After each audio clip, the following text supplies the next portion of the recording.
I'm Rachel Gable. I'm the assistant editor of the Fence Post magazine, and this is your Fair Cattle Markets update for April 27th. Epicurious announced today that they are not going to be posting any new beef recipes in the name of sustainability. Now, I'm not telling you this so that you can boycott Epicurious. I had to look it up because I'm more of a pioneer woman and Paula Deen kind of cook. Bring on the butter. But at any rate, Epicurious is a kind of fancy recipe website. And while I don't endorse the choice, of course, I think it's interesting that they too are basing their information on the UN sustainability numbers and emissions numbers. Epicurious said, for any person or publication wanting to envision a more sustainable way to cook, cutting out beef is a worthwhile first step.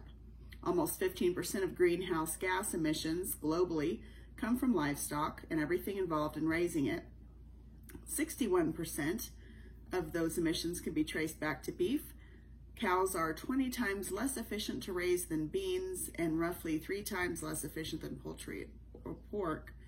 And it might not feel like much, but cutting out just a single ingredient, beef, can have an outsized impact on making a person's cooking more environmentally friendly. Now, they went on to say that they've taken new beef recipes out about a year ago, and they're just announcing it now because beef consumption is on the rise. So they did say that for every beef recipe that they would have posted, they posted a veggie recipe instead, and they've had a great response to that. Addressing climate change, they said, requires legislation, international cooperation, and buy-in from the corporate sector.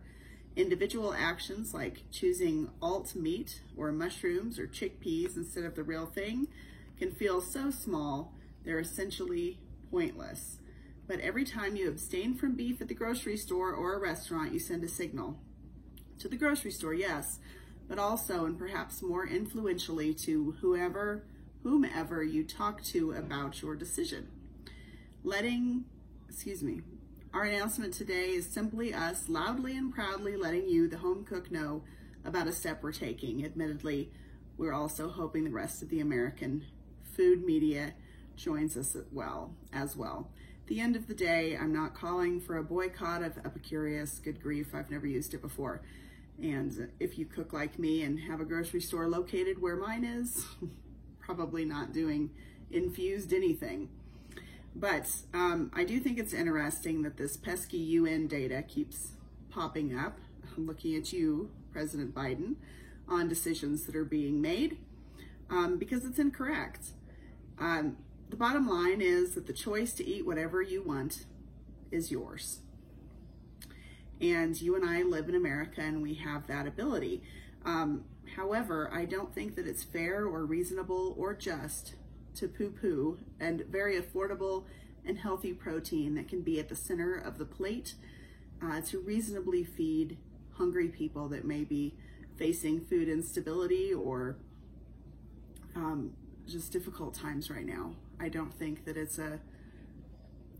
I just don't think sustainability is supposed to be a shishi trend. So I'm certainly not calling for a boycott or for you to, be mad at them. But I do think that it's interesting that this data that keeps popping up is bad data. It's bad data. And it seems to me that they're making those decisions to use that data based on what looks worse on the beef industry. So at any rate, that's my spiel about data and good sources and beef. Have a great day. I'll see you tomorrow.